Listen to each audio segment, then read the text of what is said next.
Friends, welcome back to my channel Tavez Malik. उम्मीद करता हूं सब अच्छे से होंगे। दोस्तों, आज बात करेंगे दुबई के लिए और कंट्रीज के लिए सवालों का जवाब। यूजर के कमेंट आते हैं, उस पे हम रिप्लाई अपना ऑटोमेटिक करते हैं। हमें टाइम इतना नहीं मिलता क्योंकि इतने ज्यादा कमेंट होते हैं। दोस्तों, एक एक वीडियो पे लगभग 50 से 100 कमेंट होते हैं और बहुत सारे सोशल मीडिया पे कमेंट होते हैं, व्हाट्सअप होते हैं, तो हमें रिप्लाई करना बहुत मुश्किल होता है। तो हमने एक रिसेंटली एक नया कॉन्सेप्ट चालू किया है। अब सबसे पहले एक सवाल का जवाब आपको दे दूं कि बहुत सारे लोग बोलते हैं कि मलिक भाई, क्या आप दुबई पे काम करते हो?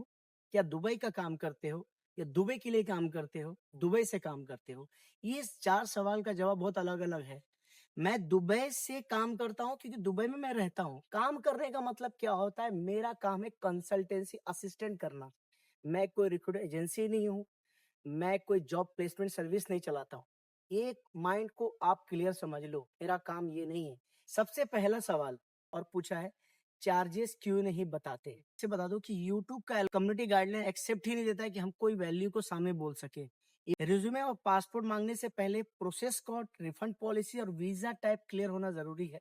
ये आप कंसल्टेंट से, चाहे निजाम भाई की कंपनी से बोलो या मैं बोलता दुनिया की सबसे टॉप एजेंसी से बात करो, ये कॉन्सेप्ट आपका क्लियर होना जरूरी है कि आप मुझे किस वीजा पे वहां भेज रहे हो, क्या मेरा काम रहेगा और किस तरह का काम रहेगा, ड्यूटी आवर क्या रहेगा, एकोमोडेशन मिलेगा कि नहीं मिलेगा, फूड मिलेगा कि नहीं मिलेगा, मेडिकल मिलेगा कि नहीं मिलेगा, हर एक चीज आप सामने वाले से क्लियर करो। पहले सवाल का जवाब इनका देता हूँ कि ये सर्विस चार्ज क्यों नहीं डिस्क्लोज करते हैं, क्योंकि ये चीज के बारे में कोई भी आपको नहीं बताएगा, चाहे कोई सा भी ट्रैवल एजेंसी हो। और ये तो कंसल्टेंट है, ये तो आपको खाली गाइड करेंगे कि आपको कहाँ जाना है। आपको ये नहीं बताएंगे कि यही करना है, ये खाली आपको तरीका बता रहे हैं। ये आपको ये नहीं बताएंगे कि यहाँ ही जाओ, बस आपको एक नंबर दे दिया जाएगा, आप जाइए, पूरा उसके बारे में डिटेल लीजिए। आपको लग रहा है कि as per government authorise agency है, और उसके बारे में जांच कीजिए, तब जाके आप अपना नेक्स्ट स्टेप लीजिए। अब दूसरा एक बंदा है, सादिकर सादिकर AR5771 ने एक बोला है।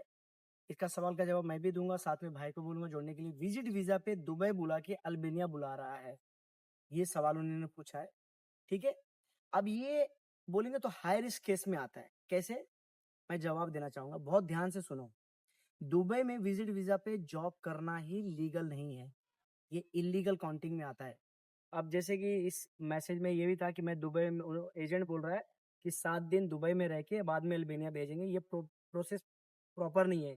क्योंकि मैं एक्चुअली इस लाइन के अलावा चीज बोलना चाहूंगा। अल्बेनिया एक ऐसी कंट्री है जो मैंने खुद रिसेंटली विजिट करके 2 बार देखा है। विजिट वीजा से वर्क वीजा कन्वर्ट करना बहुत मुश्किल है। पहली बात तो जॉब मिलना मुश्किल है। भले वो कंट्री बल्कान में आती है, नॉन सेंजन में है, लेकिन दोस्तों उसका जो एम्प्लॉयमेंट का प्रोसेस है ना, इतना डेंजर है ना। मैं बोलता हूँ इतना डेंजर तो क्रोशिया का भी नहीं है जितना डेंजर अल्बेनिया का मैंने देखा। आपका अगर डिजिटल सिग्नेचर तो वीजा रिफ्यूज होता है, आपने फेक डॉक्यूमेंट दिया तो वीजा रिफ्यूज होता है। इवन आपको ब्लॉक भी कर देते हैं वो लोग 5-5 साल के लिए। मैंने खुद देखा है, रिसेंटली केस हुआ मेरे साथ। लीगल काम के लिए डायरेक्ट अल्बेनिया वर्क वीजा पे जाओ, दुबई के एम्प्लॉयमेंट वीजा पे होना चाहिए। ऐसे केसेस से लोग फंसते हैं।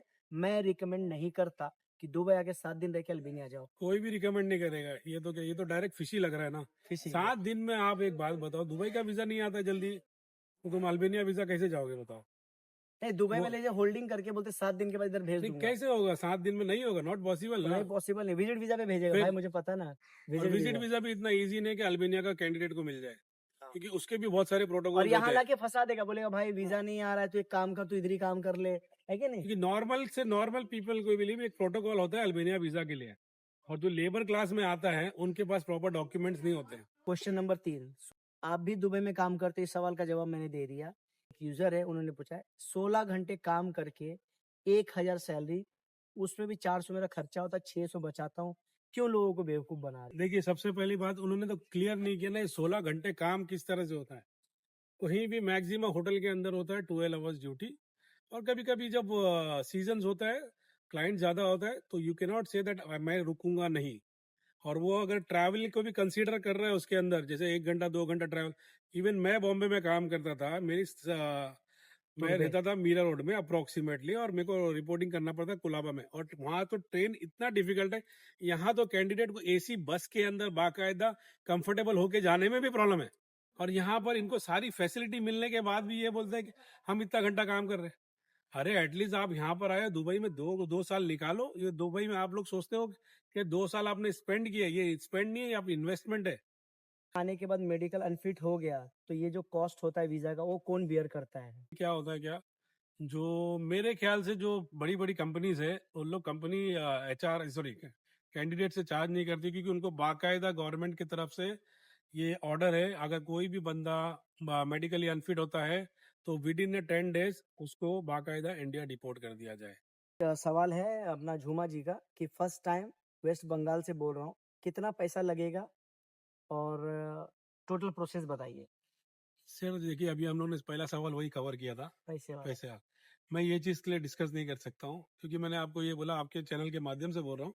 आप प्लीज अपना नंबर उस पर दे दीजिए, उनको जो भी बात करना है आप 1 to 1 मेरे से बात प्रोसेस कीजिए। बता दीजिए। प्रोसेस ये होता है, अब वो कौन से उस पर आना चाहते हैं, एम्प्लॉयमेंट पे आना चाहते हैं तो उसका एम्प्लॉयमेंट पे। उसका एक इंटरव्यू होता है, फिर अपना CV देंगे वो, फिर हम लोग HR को भेजेंगे, HR हम लोग फिर इंटरव्यू शेड्यूल लाइन अप करेंगे, फिर उनको बताया जाएगा कि वीडियो कॉल पे इंटरव्यू, आप वो टाइम पे अवेलेबल रहिए।